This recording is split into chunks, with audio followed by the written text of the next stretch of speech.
Hi, everyone. Congratulations on a successful first week of the quarter. And then also, I wanted to wish you all a happy Easter. It's Sunday evening here in California where I am. And we just finished our Easter dinner, although it was very mellow.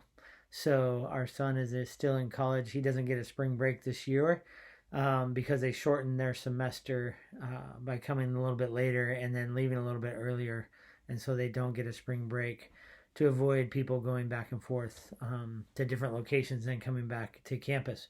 So it was just my daughter and my wife and I. But it was nice nonetheless.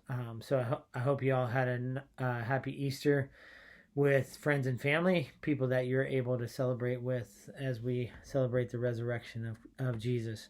So yeah, I wanted to send out, usually I'll send out a how to have a successful first week. So I wanted to give you a little bit of a picture of what's happening in class so far. You've read Glenn Stasson's chapter on the Sermon on the Mount. You've read his chapters on love and justice, as well as Christopher Wright's Old Testament ethics for the people of God. This week, your reading assignment will be a moral vision of the New Testament. It's a pretty hefty reading assignment. It's sections 1 and 2. I would say really go quickly through section 1 and focus more carefully on section 2. It's about a 205-page reading assignment. You only have to complete 150 pages to get the full credit for your quiz. So just take that in mind, but really focus on part 2. Let me put your readings in context for you in the class. First of all, we're reading Glenn Stasson's article or chapter on the Sermon on the Mount, which is based on his more academic article for Journal of Biblical Literature that he published in the early 90s on his triadic interpretation of the Sermon on the Mount. You don't have to agree with his interpretation here. It just is what I'm trying to provide you with is a model for doing Christian ethics. And we're going to look at 4 of them specifically, 3 really carefully, and then 1 I kind of assume that comes fairly naturally to evangelicals. And so with Stasson's article or chapter, what I'm looking at is he's going to say we're going to build a Christian ethic on Jesus's teachings. The original title for Kingdom Ethics, which this chapter comes out of, was Glenn wanted to be ethics as if Jesus mattered, and he wanted to recover the teachings of Jesus for Christian ethics. So he's going to anchor Christian ethics in the Sermon on the Mount.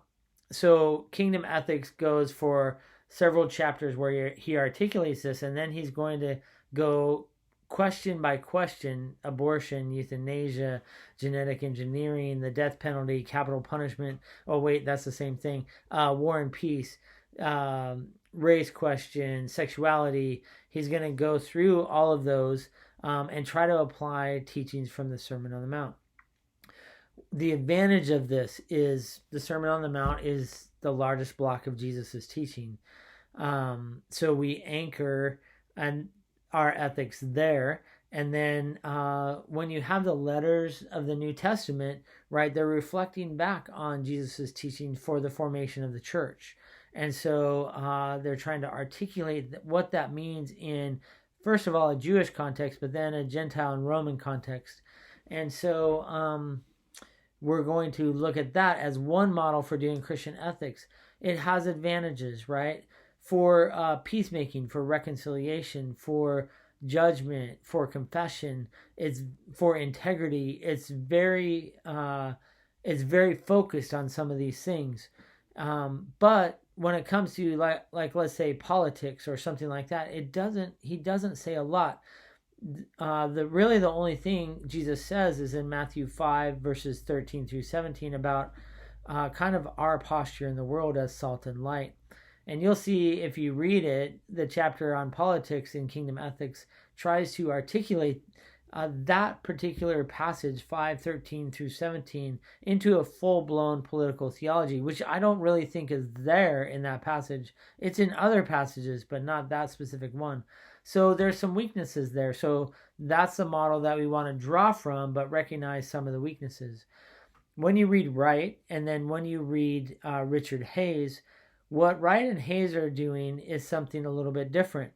So they're saying, hey, for Wright, let's say, in the Old Testament or in the Hebrew Scriptures, what you have as you read these different letters and books on different occasions to different audiences, Israel before the theocracy, Israel under the Davidic and Solomonic rule, Israel in exile, and all these occasions, right, that that the authors are writing to the Jewish community about how to remain faithful to Yahweh.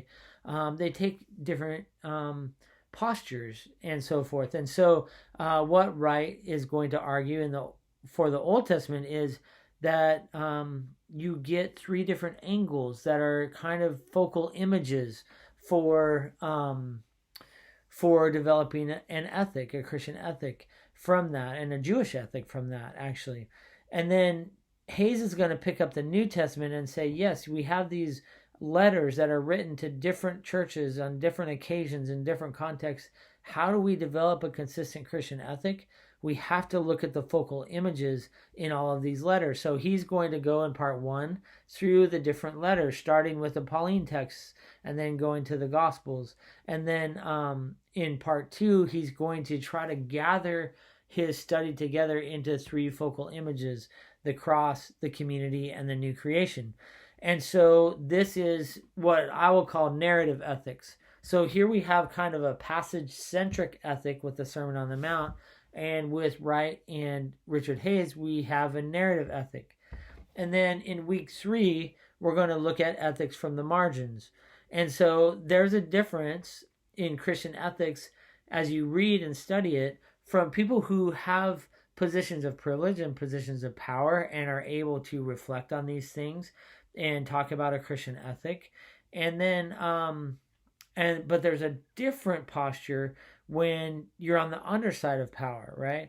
And so you're talking about things differently. Like you talk about Israel's relationship to the world differently before the Exodus when they're slaves in Egypt, and then you talk about liberation and freedom and hope. And then when they're in the theocracy, then you talk about faithfulness and repentance and some of these other key categories. And so, yeah, we're going to look at those from the margins next week. So what kind of more liberation, more freedom, more hopeful kind of ethic from those on the underside of power. So we're going to look at those 3 specifically in the first 3 weeks. The 4th model is a topical model, and that's a systematic model where we say, like, take a question you start with a question, like capital punishment, and then you look at the scriptures, starting with the Hebrew scriptures, and go through the New Testament, and you look for what the scriptures specifically say.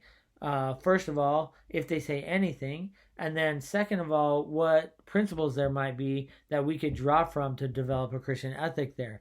And so that's a topical ethic. I didn't bring my book to my office, but an example of that is Ethics for a Brave New World by Paul and John Feinberg, or I'm forgetting the title of the book. I think it's just Understanding Evangelical Ethics. And so those are both topical models for developing a Christian ethic.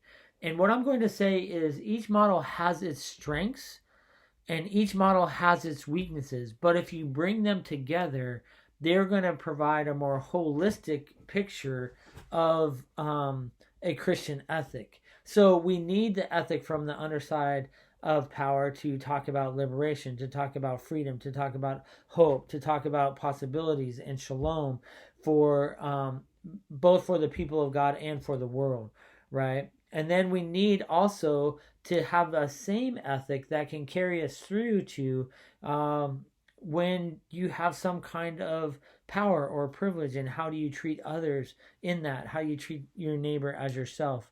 And so I think together, bringing all of those together, those 4 specific models are going to help us. So that's putting your first 3 weeks of reading into context of what we're doing in the class. I've posted a couple of videos These are actually videos that I filmed last spring, but I think that they're pretty good in their explanations. And so the first one is just starting off with definition of Christian ethics.